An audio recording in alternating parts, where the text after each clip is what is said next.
everybody and welcome back to the channel. We've got a fun action-packed video today. We'll be testing the latest and greatest all-round running shoes. We've got Nike, we've got Hoka, we've got Puma, we've got Reebok, and we've got New Balance as well. All of these shoes to get through. I'm drowning under all these shoes. Right, let's get this video done.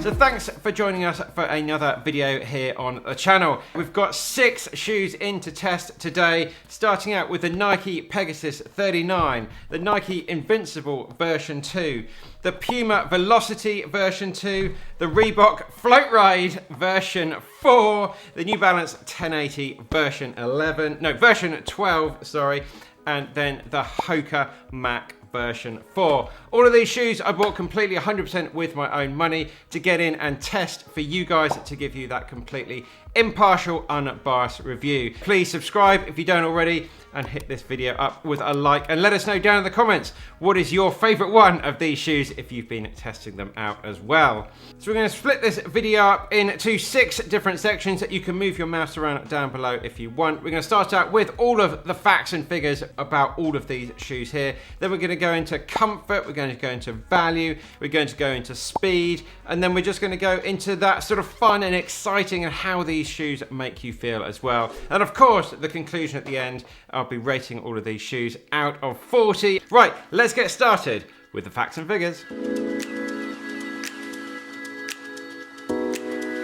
Starting out with our all-important drop. Well, these 3 shoes all have a 10mm drop. We'll put this up on the screen. The Reebok and the Invincibles are at 9, and the 1080 is here on its own at an 8mm drop. All very, very similar. Right, having a chat about pricing. The Reebok's coming in around about £75. You can always get these on special. I paid about £60 for these. The Puma, great value here, around about £100 for that. And then the Nike Pegasus are just over £100, about 109. Then getting a little bit more expensive, the Hoka Mach 4s, around about £120. The New Balance 1080s version 12, around about £145. A bit of a price jump in there on the outgoing one. And then the most expensive one in to test today, the Nike Invincibles, around about £165. Well, let's move on to chat about weight. Now, I've weighed all of these shoes, my UK size 12, so your sizes might be slightly different, but it's a good indication. The Hokas come in around about 264 grams, nice and light. Then next in the list, the Reeboks, 293. The Pegasus, around about 315 grams. And then a little bit heavier, the Pumas, 331. The New Balance, 351 grams. And then topping the scales at 380 grams, the Nikes again. All of these shoes are very much all-around everyday shoes. And what do I mean by that? You can use them for any different type of run you go on. Yes, you could buy more specialist shoes, but really these shoes will help you get it done whatever sort of distance you're training for. The slight exception to that is the Nike Invincible. This is more of a recovery, easy and recovery sort of shoe, but they're all muchness, so all that everyday type of shoe. None of these shoes have any sort of carbon plate in them. They're all fairly flexible, as you can see here. No plates to be had at this sort of price range. And for me, they were all pretty good in terms of true to size. The only disappointing one that really wasn't was at the New Balance 1080, because they adjusted the heel on this version on version 12, so these are coming up quite big. Now, I got these in a narrow in my regular size, and that was okay, but for most people, they're gonna be buying the regular width. You wanna be going at least half a size to a whole size down. Bit of a anomaly with this shoe, really quite frustrating. Finally, in terms of cushioning, again, all of these shoes fairly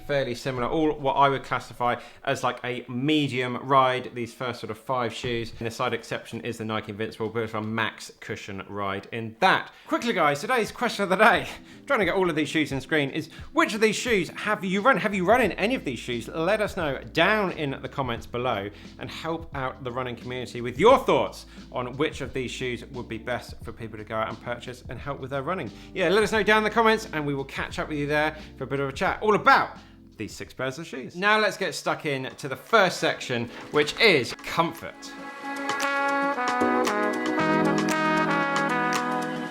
Right guys, starting out with the Reebok, yeah, not much support here. We could really do with a little bit more cushioning around the ankle and a little bit more foam, but not bad. Overall, we're giving that a 6 out of 10. Moving on to comfort and the New Balance. As I said about that sizing issue, it's gonna be a nightmare if you get that wrong, unfortunately. But if you can get that right, really nice sweet spot with this shoe. I do like this upper material. It really helps get a nice sort of lockdown fit. And the new ankle design here is a massive upgrade on the outgoing one. So we're giving that an 8 out of 10.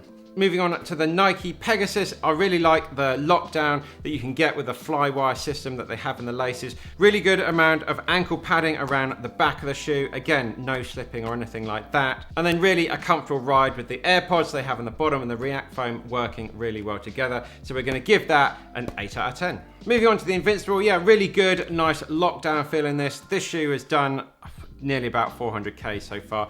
Not the most breathable, so I have been overheating a little bit in this shoe, which is causing a bit of discomfort, but no hot spots or anything like that. They've tweaked this ankle design on the back here in version 2, and really liking that. But it is a big, clumpy, heavy type of shoe, and that's not going to suit everyone. It would be nice if it wasn't quite as sort of bulbous, I think is the best word to describe, but comes with that territory of having an everyday sort of recovery shoe. So yeah, that's getting a 7 out of 10 for me. And the Puma Velocity, really liking the amount of ankle support here. Yeah, it's a little bit squishy, but helping me really get that nice lockdown fit at the back. Super comfortable, laces up really well as well. I've been really quite surprised at how much I've enjoyed running this shoe, especially at this sort of price point. I've been wearing it casually a little bit as well, because it's nice and comfortable. So 7 out of 10 for the Puma. And then finally the Hoka Mach for the flared heel arch. Again, nice, good Achilles support there. I really like the material they've got on this upper here. Again, creating that good lockdown fit. No hot spots, no issues at all. Really super comfortable shoe. I was just blown away by how comfortable this was getting up to speed as well, at all sorts of different speeds. I'm going to give that an 8 out of 10. Right, let's move on to chat about value, and this is an exceptional value shoe. If you can pick these up for about 50 or 60 pounds, you're getting an absolute bargain of a running shoe. Cannot deny that. So giving this really a 9 out of 10. The only slight markdown of this is the durability hasn't been great. I had the previous version and this is exactly the sort of same. Yeah, it's just going to wear out a little bit quicker than you would like. Next up, the New Balance. Yeah, value. Is this still a value shoe? I really don't think so. They've whacked up the price by another £10, and now you've got a £36 difference between something like this and something like the Pegasus, and that is just a bit too much in my eyes.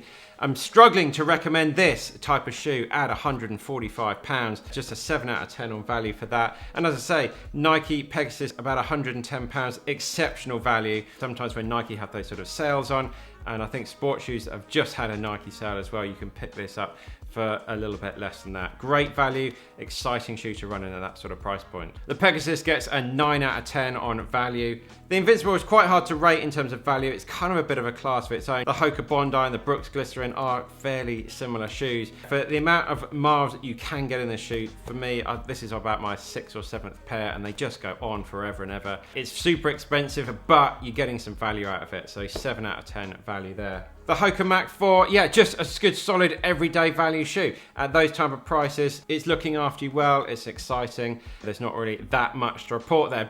Bit of a mid-range price point. We're going to be giving that a 7 out of 10. And then finally with the Puma Velocity, again, one of the really good value here. It's not quite as exciting as the Nike shoe, and it doesn't offer that all-out value that the Reebok does. But we're still nice solid price point, around about £100, giving that an 8 out of 10.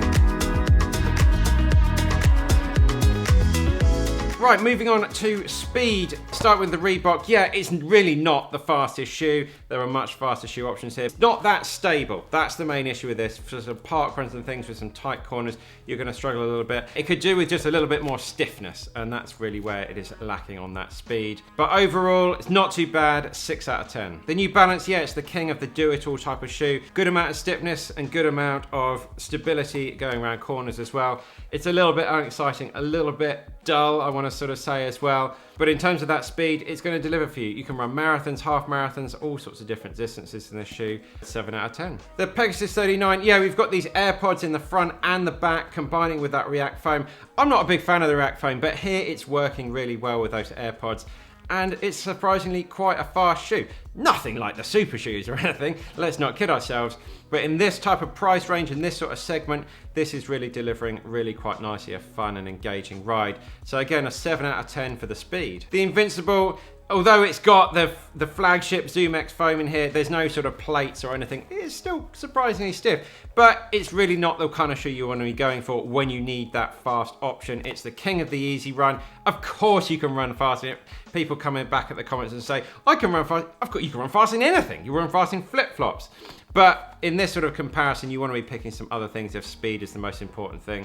This really is for that nice, easy, cruisy, or even up to sort of steady pace run, but fast, this shoe is really not it. So we're going to give that a 6 out of 10. The Hoka Mach 4 in terms of speed, yeah, really quite nice. It gets you up on the balls of your feet, turning over nicely at all different paces. For me, probably the most enjoyable shoe here when we're talking just about speed, and you can hold that speed at it quite nicely, no overheating or anything like that. So again, a 7 out of 10. And then with the Puma Velocity, yeah, it's delivering more than I expected it to do. It's holding its own when we've been doing some reps and things in it. I haven't been feeling like I'm having to put so much more work into the shoe. 6 out of 10.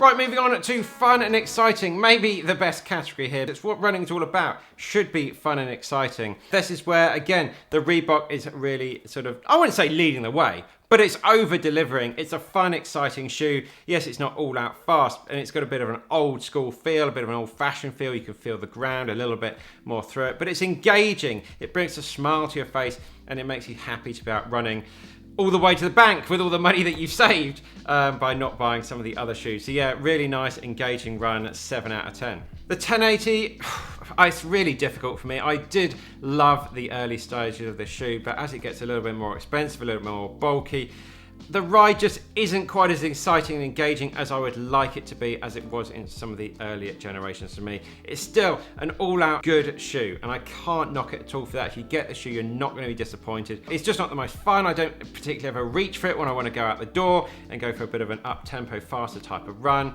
6 out of 10. And the Pegasus 39. Well, the 37 and 38 version of this shoe was with that sort of older React foam. I really did not like. I was never reaching for it. I'm reaching for this shoe way more than I expected to be doing. You've seen my full review. We'll link to that down below. It's an engaging ride. You get on your feet, you want to run a little bit faster. It gets your feet turning over quite nicely. And I've really enjoyed running in this shoe for all sorts of different distances, putting it through its paces in training. 7 out of 10. Back to the Invincible. Yeah, you're not getting much of an engaging ride in this shoe, but because of that ZoomX foam, it is quite poppy. It's quite hard to describe running in this massive amount of ZoomX, but it is just quite exciting. It gets you up on your feet quite nicely, and you can have that little bit of turn of pace to turn an easy run into a steady run, as long as you're not doing much more than that. It is more of an engaging ride than I was expecting with something like this. 7 out of 10. Moving on to the Hoka. This is a really fun shoe to be running. It's just so engaging. It just wants to go faster. It begs you to go faster. And yeah, you need to put something else on to slow down for your easy runs. Really good all-around option that can do so many things. It's a shoe I've been reaching for in the cupboard quite a lot when I just want to go out there and have a bit of fun. So it's a really solid 8 out of 10. And then finally moving on to the Velocity. In terms of that fun and engagement factor, yeah, it's really quite good. Maybe not quite as much as some of the others, but it brings a smile to my face. It's delivering at a really solid price point, so we can only reward that with 7 out of 10. Really good at whatever sort of pace you're running at, easy pace, steady pace, some reps and even some racing. It is going to deliver and bring a smile to your face. Right guys, so where does that leave us? What are the final scores on the doors? Well, in last place today, the Nike Invincible. It's just a little bit too niche in this sort of all-around category. Bizarrely, it's the shoe I probably run absolute most in with the amount of easy miles we're doing for all this ultra training. But it's still a solid option out there, but quite on the expensive side and just a little bit too limited on what it can do. Then we have a joint tie next up on 28 points between the Floatride, the New Balance 1080 and the Velocity. Really close, but you've got to realize in this sort of factor that, you know, the Reebok and the Puma are really delivering exceptional value. And I just think the New Balance, they've kind of just missed a bit of a trick in this, that they've been dining out on their 1080 range and people just buying it blindly for a little bit too long. And now, you know, it's sort of dropped down into the realms of these shoes, which are a hell of a lot better value. I can't knock it. It's just a little bit too much on the expensive side, and the ride isn't just quite as engaging as some of the other options out there. And then in second place, the Hoka Mach 4, one of the absolute hits. I really want to get version 5 in to test it and see how it holds up against this shoe. It's really hard to find that many faults with this shoe. Nice and wide, good lockdown fit, no blisters, no hot spots, wants to put a smile on your face. Super lightweight as well, the lightest weight shoe in this whole rotation. Really enjoying that shoe, and I will be running a lot more miles in this, getting it nice and worn out with a big smile on my face. But the winner today, the Pegasus 39, 31 points. They've just really hit the sweet spot with these AirPods. Really good lockdown, super comfortable. It's really hard to pick this shoe apart. Nike have just been onto a bit of a winner with this shoe, and I'm gonna go out for a run in it right now. That's it, guys. Thank you so much for following along. And yeah, seeing all of these shoes that we've had into test, I've been really enjoying running many happy miles in them, and hopefully that gives you a good indication to help you with your next footwear purchase. And that's what this video and channel is all about, to help you with your running, getting faster, better, stronger, and most importantly, enjoying your running as well. So thank you all the Patreon supporters, the legends here on YouTube supporting what we do. We couldn't make this videos without you. Thank you so much. Check out the website for the merch, the best running hats in the business, shipping them all around the world. So that's it, guys. I'm off for my run now. All the best on your next runs and on your running journey, and keep on getting it done, and we will see you in the next one.